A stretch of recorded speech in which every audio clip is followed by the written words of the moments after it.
Akriti. Hi, Savni, how are you? I'm good. So welcome you all to session 6 of Kala Se Rubaru, an initiative to celebrate Indian craftsmanship. So with each progressing session, we come across people curating the most unique and amazing pieces of art. So yet again, today we are amazing entrepreneur Akriti Kumar with us from Differniture. So welcome Hi, Akriti to everyone. Kala Se Rubaru.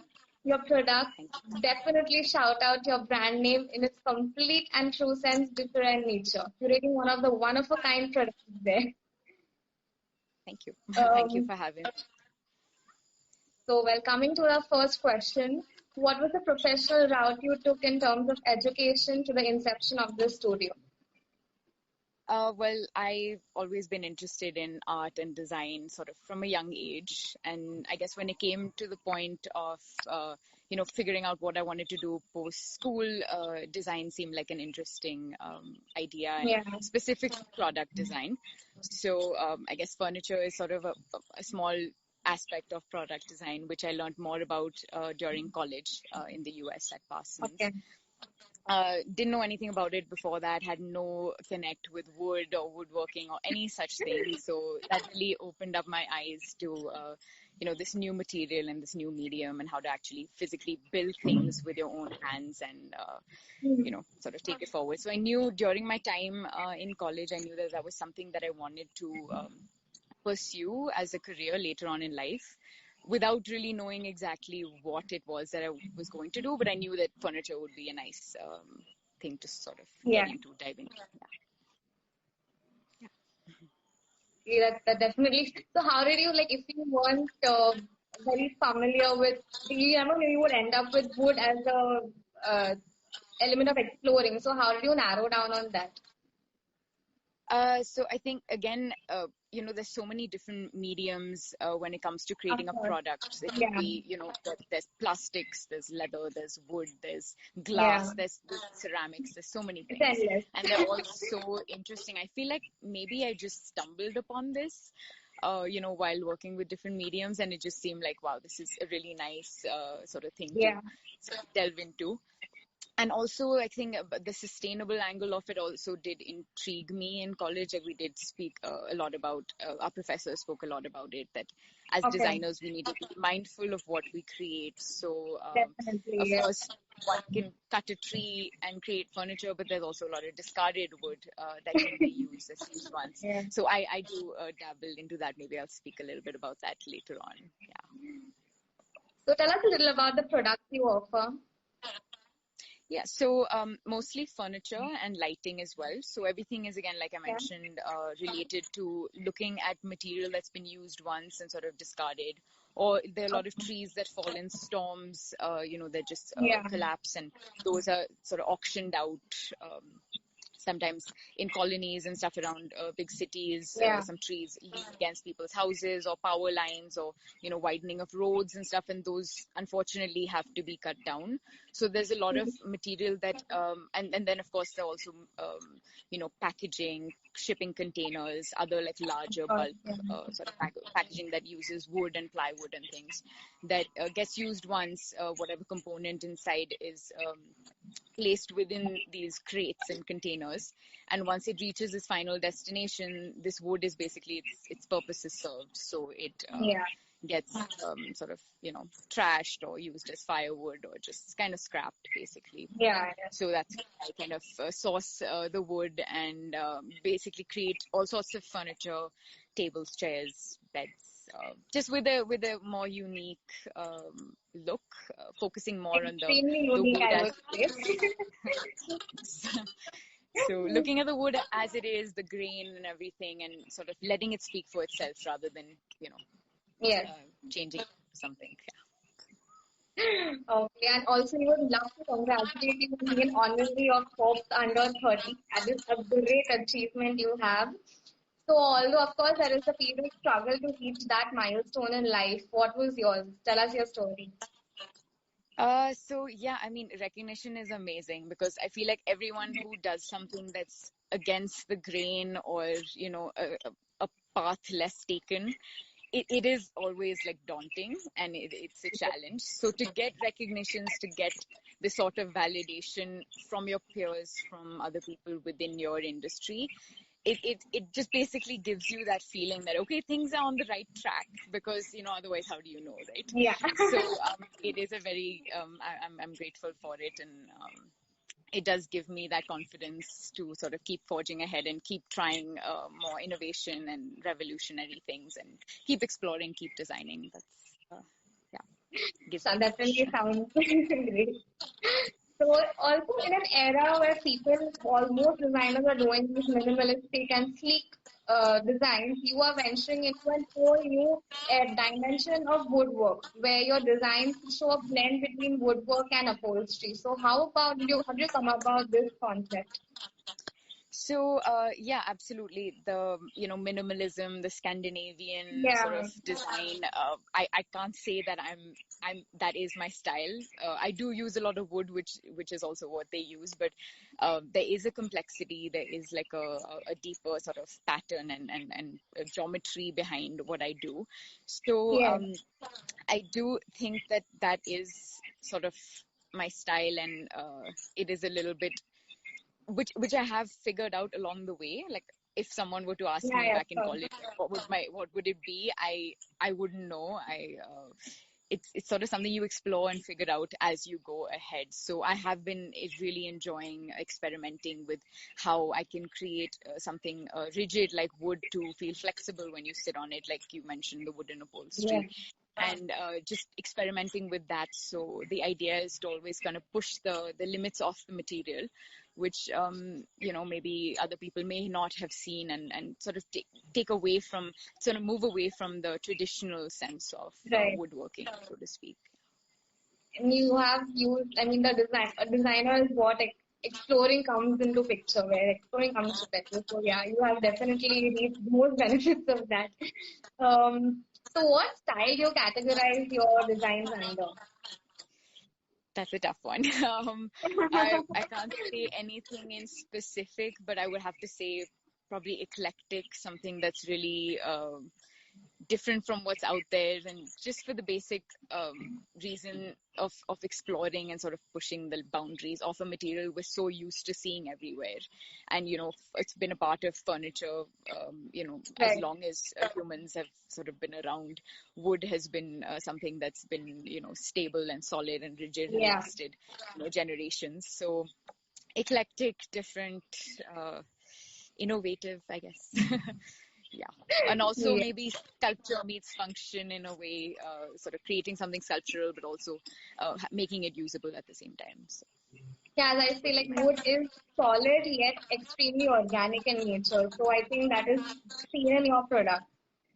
Well, so how do you, like, what is the process of conceptualizing your design? So I guess it's all up here. And there's a lot that I kind of soak in from nature and natural elements and things around me. Uh, I feel like, yeah, so of course, sketching and ideating on paper and on the computer is something that I do Right, for myself. And my work is mainly manufacture centric. So right. the whole process is to get what's up here into like an actual tangible Yeah, product. So that's where I work with really exceptional skilled workers, even unskilled. I mean, people who are just willing to learn and wanting to do, hard work and try something that right. they wouldn't necessarily know Of about. course. So it's sort of up to me to sort of break that down into like smaller sort of segments that's easy for them to understand, and then we work together and create a larger, more complex, you know, uh, design, as you might have seen some of. Yeah. So start from the ground up, basically. Well, so now since the design are truly one of a kind and definitely look difficult to produce, what is the parametric process of bringing your design from paper to reality? So yeah, there's a lot of back and forth. Like I have my workshop. Well, before the lockdown, it was in Delhi. Now things have changed a little bit, but back to the question. So actually being on the workshop floor and looking at the material, seeing how it can be manipulated, how it behaves, how it sort of pushes back, certain things that one would think on paper don't actually materialize the way that one actually does when they're working with this specific material. So, and also working with reclaimed wood and other materials, there are a lot of restrictions because, there could be size restrictions or like holes or punctures or so many things, drilled bits or whatever. So one has to work around them, work with them. There's always like a new surprise thrown at us by the material, so we have to really work. So I can't say that you can't work in a vacuum. It's not about creating the perfect 3D modeled a product on the computer and then expecting it to be identical to what you created. So and frankly, that's the most exciting part for me, that how what I have in my mind and how that actually turns out in reality could be two very different things, but the process of getting there is the most exciting part. So that's... Of course, the journey is any day more exciting than the destination. But so how, do you all use some machinery, or is it hand done, or like what? How do you produce So those? it's a lot of we do use handheld tools, but it's a lot of like just handwork.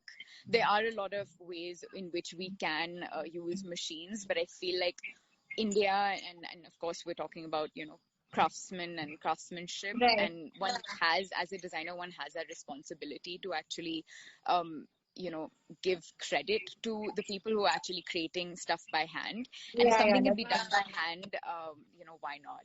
I think it's really something that is very exciting, just to see the whole process, and also to see the look in their eyes, being able to create something from start to finish. I feel like a machine can't really do that. So there's a lot of relationship between... Yeah, absolutely. Between me and them, and sort of working back and forth and trying to figure out, how we can get this done. I think that's a really rewarding experience. And the final product really says it all. So some of the products like the board bench, the dune coffee table, wooden upholstery, chairs are really unique. So tell us a little about them. So start with the wooden upholstery sort of technique. So I've done a few of them over the course of the few years that I've been working since I started DIFFERNITURE. And so again, it's this idea of trying to figure out, how do I create something? We're so used to using materials because we feel like we already know what their purpose is. So wood is something that stand the test of time and be durable forever, and you can pass it on from generation to generation. But then and you think of fabric or like cushions to be like soft and comfortable. You don't really mix the two together. You don't use fabric in a place where you would use wood, and you don't use wood in a place you'd use fabric. So it's again like my maybe cheeky way of sort of figuring out how I can like change and shake up the preconceived notions that we have about certain things, and actually create my doggy's here create ways in which we can sort of change that dynamic and make people, look and say, oh, wow, this is made entirely of wood, but it's comfortable to sit on. And actually seeing the expression of people when they're apprehensive about sitting on something, and then they actually do end up sitting on it. There's like this glint in their eyes. Definitely a wow factor. I find it very fun. Yeah, yeah. I love watching that each time. It doesn't tire. And what about the dot bench and the dune coffee table? Yes. So again, the dot sort of technique is again a second iteration of the wooden upholstery. So my original pieces were more, there were a few geometric shapes that would be compressed onto a material, and they would like move according to the pressure that you applied on them in a more like a linear sort of lateral horizontal manner. But the dot is a different mechanism that I used, where it actually moves up and down with the pressure that you put on it. So it sort of creates, like when you sit on the dot chair, for example, or the sofa, it sort of creates like this hug where certain areas get pushed down further and certain ones are pushed up. And you see only the wood, in which the first wooden upholstery, there was a mix of the material and the wood together. So finally coming down to the Dune coffee table, like I mentioned, I do have a lot of nature that inspires me along the way. So I I went on a trip to Namibia last winter, and these beautiful sand dunes that are they've been thrown. The sand has been thrown Yeah. from the ocean, and over millions of years have created these like red gleaming sort of sand dunes in Namibia and the Namib Desert. So that was an inspiration for me to create something that is more natural and yet functional. So again, my sculpture meets function sort of came from that. And all of I mean, if one were to look at that table more in depth, they're like very small pieces that have been joined together to create that more, complex structure, and to sort of mimic the dune shape. So that also has, That and is then I have really used exciting. I've also used like a Japanese wood burning technique on one of the sides, because when you look at the sand dune, it's got like a crest at the top. Right. Right. And one side is one color and the other one is a slightly different color. So to That's show that and recognize that, I decided to use like a natural technique that I use fairly often in my woodworking for outdoor pieces. So that was a nice experiment. Yeah. That is definitely very, yeah, experimental and inspiring too. Everything is an experiment. That's the best part. Yeah. And so what are materials have you explored? And also, since you use a lot of wood, what kind of wood is that? So again, like I had mentioned earlier, I pick up wood that's been used once and discarded, fallen Yeah. trees, like Yeah. sometimes places or structures have to be renovated. Their Right. floorboards, their structural beams, roofs, everything that has wood that's been used. And these are like from structures that have been around for a while, so the wood has naturally dried and seasoned, and it's literally ready to use. So what better Right. thing can it be? People who when you cut a tree, it's still very wet and needs to Yeah. dry It's in for a a really certain amount mature of state. time.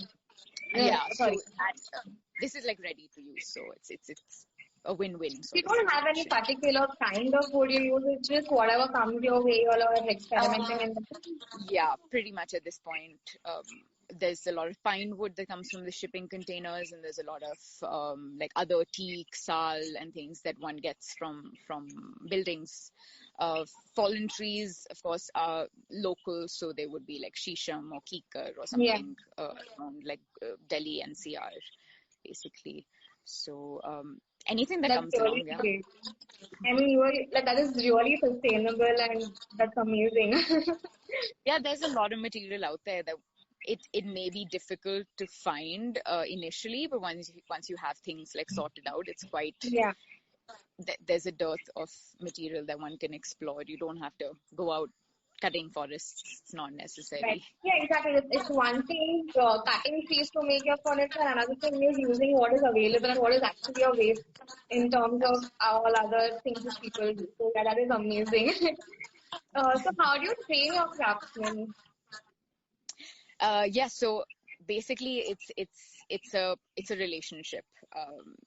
I learn from them as much as they learn from me, Of course, and indeed. we have to be open to that. Otherwise, the dynamic doesn't work.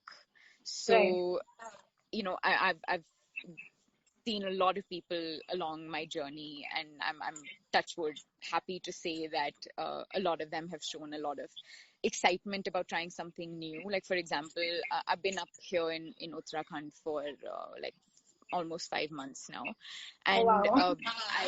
my at home in Delhi, my manufacturing pretty much came to a standstill. My workers left, went back home. There was no way to get a Um, hold of them. So, and I was up here, and I'm like, okay, now what do I do? Or what is the next step? I mean, I know that I right. have the ideas within me, but like I need some help to execute them. Of course. So literally from the village that I'm in right now, around me, I was able to find people And I remember like getting a hold of some carpenters who live just down the road, and they were like, "Nahi, hum sirf chaukhat banate hain. We don't know anything else. Like we just make doors and Yeah. windows." And I said, "Okay, I was like, all right, I need some work with that also, but let's see how it goes." So now my focus was not to intimidate them into like showing them my crazy, Yeah. elaborate Freaking them ideas. out. So I was like, okay, I have to be smart about this because, I don't want to spook them. So Yeah. it's been now almost 3 months we've been working together and creating the most amazing things. And, it's more about just breaking it down into like small bite-sized chunks that they can digest, and then working together with them to create something more complicated out of something that's, a smaller component. So that's where, I come in. I tell them what needs to be done every step of the way. We sort of work together and make it work. And they're like, we never thought we would be able to create these sort of things. And I think that's like the most amazing sort of feeling. Yeah, for sure. So, but on a general basis, do you have a proper team with the workability and a design to distribute it with, or like you only design and you only think about the workability? So yeah, at this point I design and I break it down because, but the time that I have been spending, some time focusing on that while I'm here to try and Yeah. make it a little more streamlined. If I was to try and, do my training the way that I do it, to a larger group somewhere down the line, as things will pick up.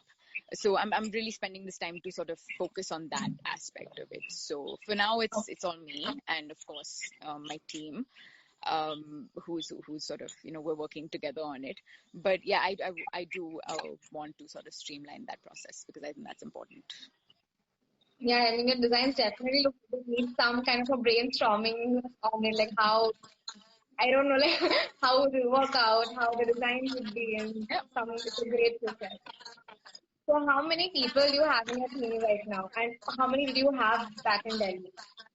So I've had a small workshop in Delhi. I had like about 5, 6 guys working for me on the manufacturing front, and then of course managers and accountants and stuff were also there Of who are course. still there. But as of now, in the up here, I have 2 guys who I'm working with.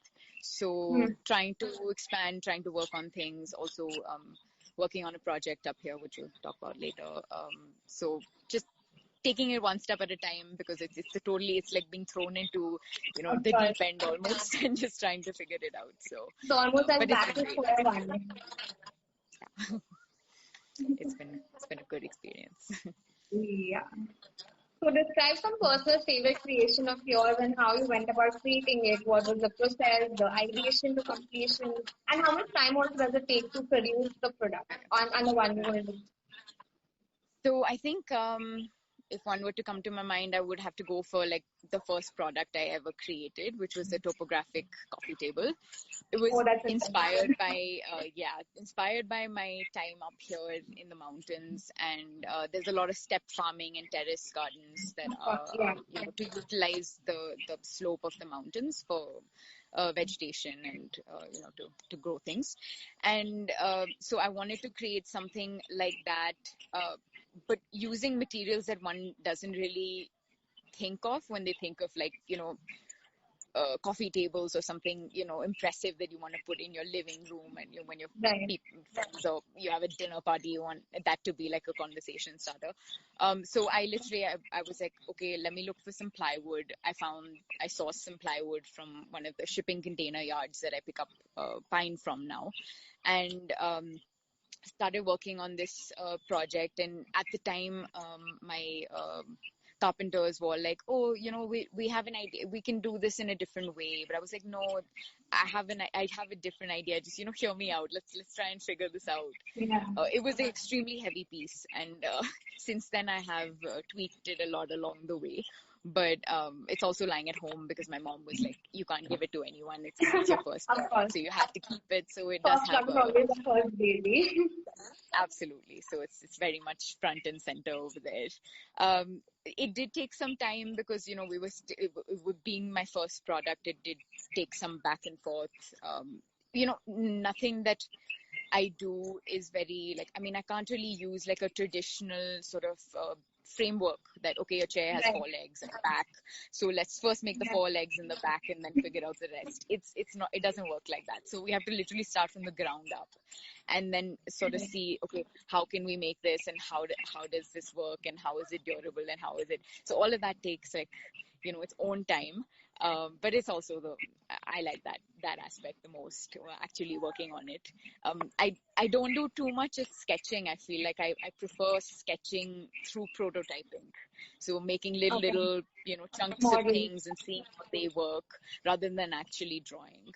Because I feel like two-dimensionally, like we don't think two-dimensionally, so why should we create two-dimensionally? That's true. So, That reminds me of what how in back in college our professor used to force us to make models, yeah. and yeah, I mean, I can see that now. It's great. I mean, I remember in college, my first interest of product design grew when one of my professors told me that, okay, you have to make a shoe that's about 3 inches tall, only out of Okay. like A4 size printer paper. You can't use any Oh, glue or anything, and you have to oh, stand on it. It has to support your body weight. And I'm like, wow, this is interesting. This is something that is actually going to, I'm going to have to make sure that it's usable. And I think that sort of sparked my interest in product design. And I mean, aesthetics is great, but I think functionality is really important too. of course. I wish I could see that shoe. That has really got me I interested right know now. I have a photo, but I don't have the actual shoe, unfortunately. But it's a great exercise that I think everyone should Yeah, try. definitely. So yeah, you mentioned about having started a setup in Uttarakhand. How did that go about? I mean, of course, it'll be different than having a setup in Delhi and doing business in Delhi. So what is the difference and challenges you face here? So it is difficult. It is different and it is difficult because it's literally in the middle of nowhere.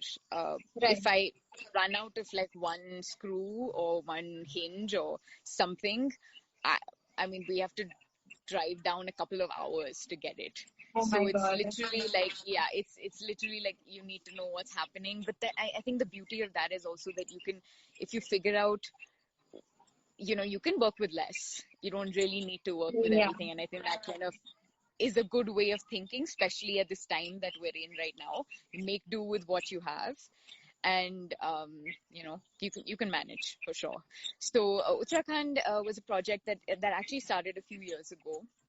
I'm so initially, of course, I was creating furniture pieces, one odd, a coffee table or a chair or a project for an architect working on interiors of furnitures of the interiors, and then and my aesthetic is it has a very natural sort of rustic approach, which I don't really want to Yeah. compromise on. So, cities, okay, yeah, of course, I do have clients in the cities, but it's more like, they're looking for an accent piece. But Yeah. when I came to the mountains, and I have had a long association with the mountains since I was a little child. So, I think this place and my design aesthetic, they match, and it really speaks to me, and I feel like I can do justice to my work and what I do here. So that's why I'm in the process of creating I would like to create like a community in the mountains, again using my sustainable approach, local artisans and masons, and uh, create like cabins that will be for sale. So I had worked on a factory that where I would be doing my woodwork similar to back home. And Right. so now this time I actually got to use it because I've been here for so long.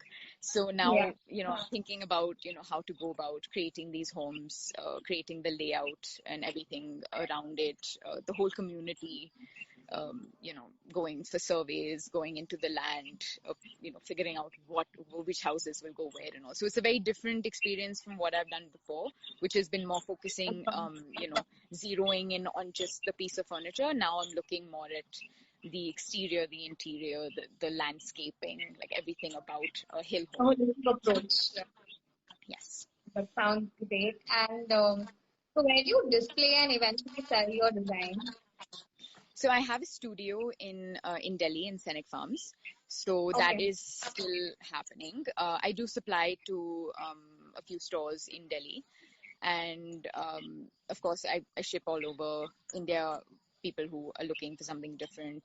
And yeah, so far, and I also have a sample house of the cabins that I'm planning on making up here in the mountains. So a lot of Oh, people wow. have been coming by and having a look. I wish my connectivity was good enough to show you guys around there, but I unfortunately, would love to see that.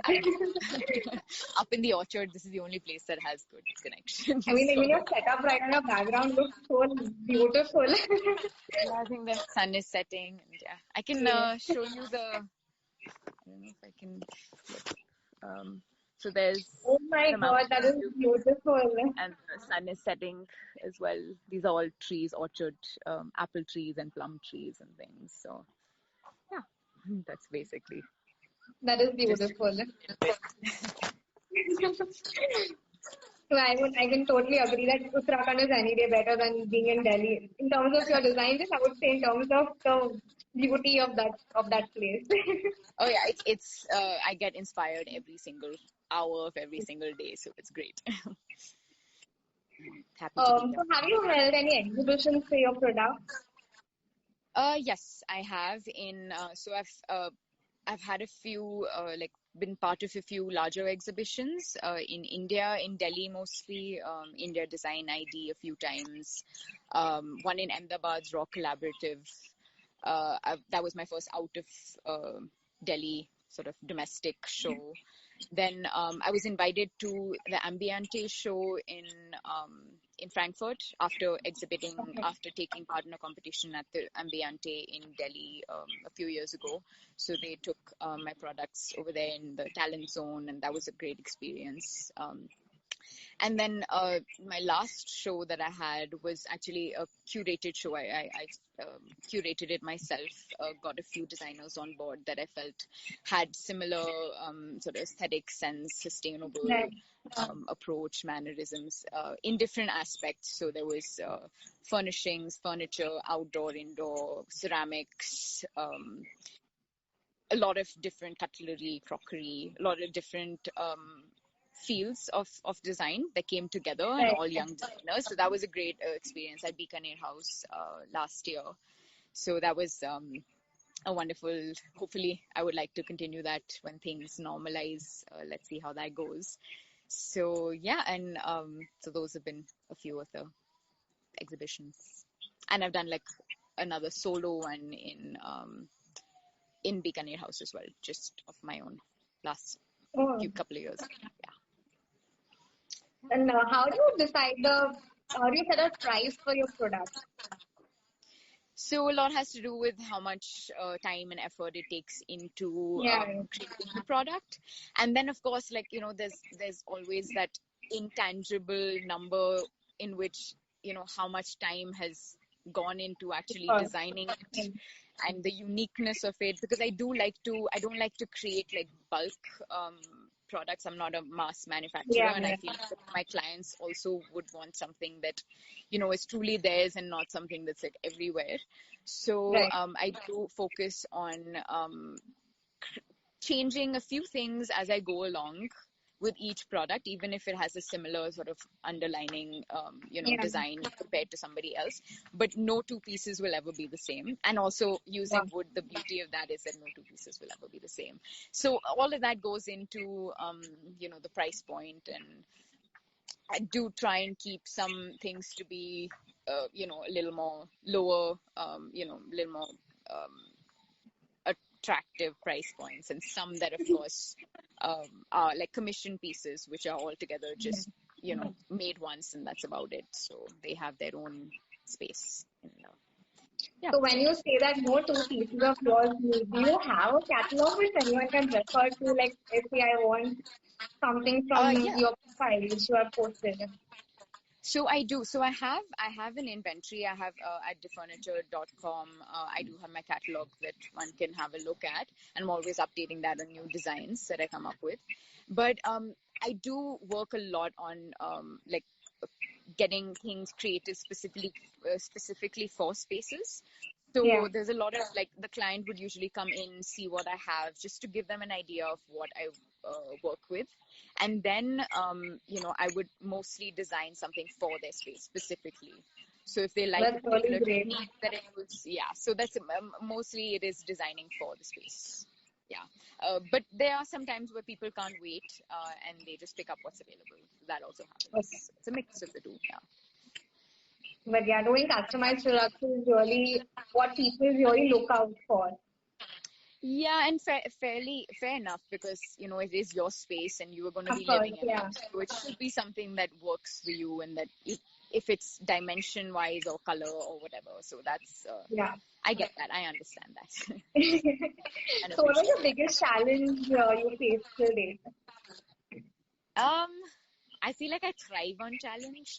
So anything that comes along, I'm like, bring it on. Let's see what we can do with it. Uh,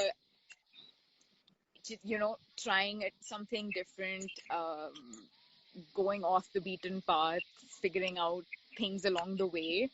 I feel like every second is a challenge, but I feel like that's what grows you and makes you like stronger. So I'm happy Definitely. for my challenges, and I would be happy to get more and figure it out along the way. So, yeah, for sure. So what are you working on right now? So I'm working on a few products with my carpenters as well for like local use. I haven't been here Okay. for so long, so I haven't really. This is the first time I spent so much time up in the mountains, so I'm really figuring out like little things that one needs up here, like like umbrella Right. stands or like stuff that one wouldn't really care about in the cities, but here Of it's a course. really important aspect of Yeah. life because it's monsoons here and it's raining like every day, and also like using this time to sort of figure out like little things that I would want to include in the cabins that I will be making shortly, and of course working on a few plans for potential clients for that as well. So a lot of stuff happening. So, and the final question, would you like to see the future designers out there? I feel like experiment all you can. I think we're living in a great time where everyone is sort of focused on, and we should be focused on like trying to be environmentally friendly, trying to be sustainable. So please incorporate that into your Yeah. design process. Think about the world that we're living in and how much it's actually giving to us, and just you don't have to follow people. It's okay to take a different route. We're designers at the end of the day, so I think trying something different it'll feed your creativity and it'll also give you like the energy and the Right. power to like The forge ahead. satisfaction of creating something Absolutely, really unique. So absolutely. we have And one question in every the day. comment. Mhm. Your designs are unique. Do you think this is a modern form of ornamentation on furniture? How do you think it fits? So I I'm not too much of a I don't know if I like the word ornamentation because that doesn't really give a very functional aspect Yeah. behind it. But to to some extent, for example, the wooden upholstery. If you saw a Yeah. photo of it, you would think, okay, there's all these geometric pieces and everything. Yeah. And also, in my tessellate collection, which uses a lot of small geometry that I use, uh, it actually, I mean, it may have a really beautiful pattern, but it's all been created with another motive in mind. So I do a lot of like geometric shapes and patterns on my pieces of furniture, but those are also created from leftover scraps of my previous Okay. project. Yeah. So it's not only about like something looking pretty. There is like a backstory, and I would love to share it with whoever is interested with whichever project. Because I do it for myself, I also do it like it is my responsibility to create minimal waste. So even when I do create waste out of certain projects, which is inevitable after all, Yeah. I do like to go back, look at those small pieces that are left over, and see how I can use those and create like a totally functioning product at the end of the day. So ornament, but with a little bit of purpose behind it, I would say. Yeah. That's why I hope Nishika has answered her, give her the answer to her question. So it was great talking to Thank you. you. Very Thank you inspiring. so much for having me. It's getting kind of dark now, but Really? yeah. Thank you so much. Thank you for removing time for us.